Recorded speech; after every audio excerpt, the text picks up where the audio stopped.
It was a different kind of Passover, to say the least. I remember right when we sat down, Philip leaned over to me and he whispers, "Hey, Thomas, I feel like something special's gonna happen tonight." I looked at him. I said, "I doubt it." I was wrong. Jesus got up from the table. He walked over and grabbed a basin of water and a towel. And I remember at the time thinking to myself, what's Jesus doing with the foot water? I doubt he's going to wash somebody's feet. I was wrong.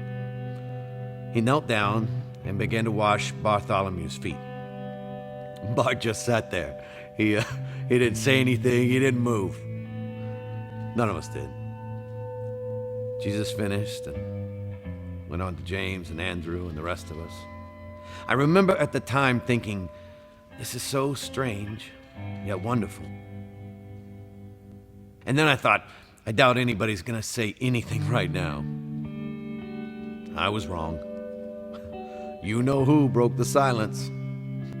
Peter. No way you're going to wash our feet. I mean, that's what I told him. He could wash other people's feet, but he wasn't going to wash mine. I looked at him and I said, Jesus, you're not going to wash our feet. I mean, you're the king. And he looked at me and he said, well, then you can have nothing to do with me. And I'm like, ouch. Okay, wash my feet, wash my hands, wash my whole body if you have to. He looked at me and said, no, your feet will be fine, Peter. In the midst of him washing our feet, he teaches us servanthood. Then Jesus took some bread and some wine. He blessed it and he served it to us.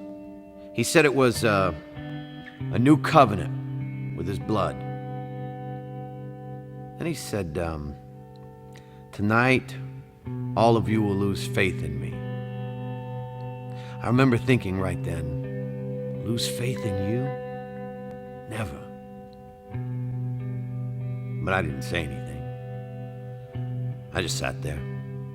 I couldn't just sit there. I had to say something, so I looked at him and I said, Jesus, I love you. You can count on me. Everybody else may fall away, but I will not. You can count on me. He looked at me and he smiled and he said, Peter, you'll deny me 3 times for tomorrow morning. Ouch. The next thing I knew, we were wrapping things up and we were headed to the garden to pray.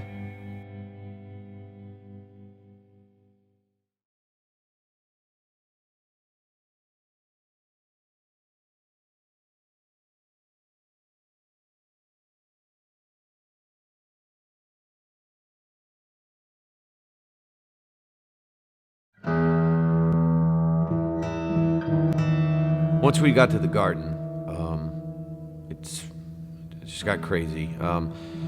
Jesus asked Peter, James, and myself to go further in the garden with him and pray, and we did. We tried. We kept falling asleep. Jesus kept waking us up. I remember one time he said, the spirit is willing, but the flesh is weak. That's true.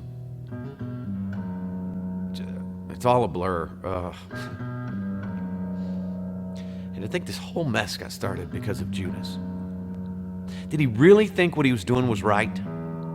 There he is. He's the one you want, the one praying by himself. Now the others, they will come up and try to create some scene. But the one that I kiss on the cheek, that's the one you want. Now 30 pieces of silver, right? That's what we agreed upon? 30 pieces. Forget about the rest. The one that I kiss on the cheek, that's the one you want. A kiss? Judas betrays Jesus with the kiss of a friend? And then it got crazy. Peter grabs a sword and he cuts off this guy's ear. And Jesus just reached down and picked it up and put it right back on the guy's head as if nothing had happened. And then they took him. I'd love to tell you that we fought for him, but we didn't. Everyone ran. I ran.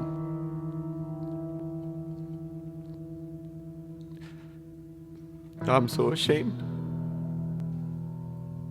What have I done? What have I done? Was I so stupid to think that I've killed him? I've killed him. I've crucified Jesus.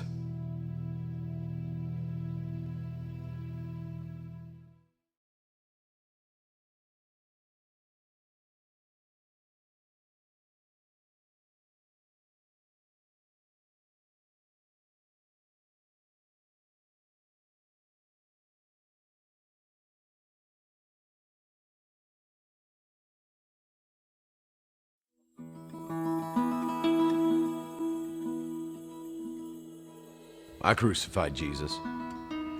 It's what the crowd wanted, and that's what they got. And personally, I don't feel like that man did anything to deserve that, but I was just a soldier doing my job. When the governor gave his sentence, that's when I would go to work. I loved that job. I felt like I was administering justice every time I nailed someone to a tree. But that man didn't deserve that. Didn't make sense to me. It makes no sense. There I was, rotting in a jail cell for stealing, murdering. You name it, I've done it. And I knew the next time I stepped foot outside that jail cell, well, and that was it.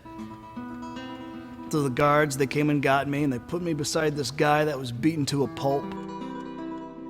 Then Governor Pilate started asking the crowd, which one of these men do you want me to set free? I mean, it was obvious.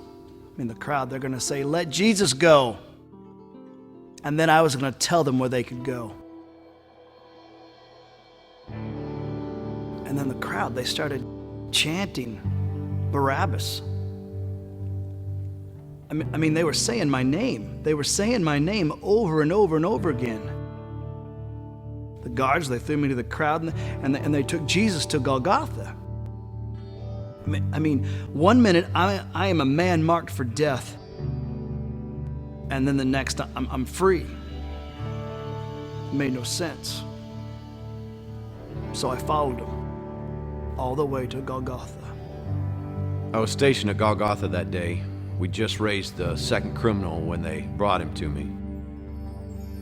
I'll never forget the way he looked. He'd been beaten, spit on, whipped. He was unrecognizable as a man. Hideous. What was left of his clothes were stripped off of him, and he was thrown down on the cross. That's when I went to work. Generally, when you crucify a man, the first hand is the most difficult. The criminal wants to get away, he fights you. So I would have 2 soldiers hold him down, but this guy, he didn't put up a fight. I just thought he was exhausted. As an executioner, I've been called every name in the book. I've had men yell at me, plead with me.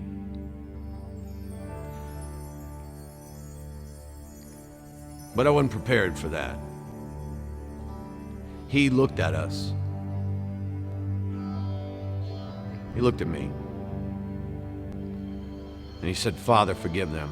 They don't know what they're doing." He forgave me. Forgive them. He said, forgive them. Who is he? Forgive. It should have been me up there. I was the one that was supposed to be hanging on that cross. He took my place. Then I looked up, and I remember he took a deep, agonizing breath, and he said, "It is finished." And then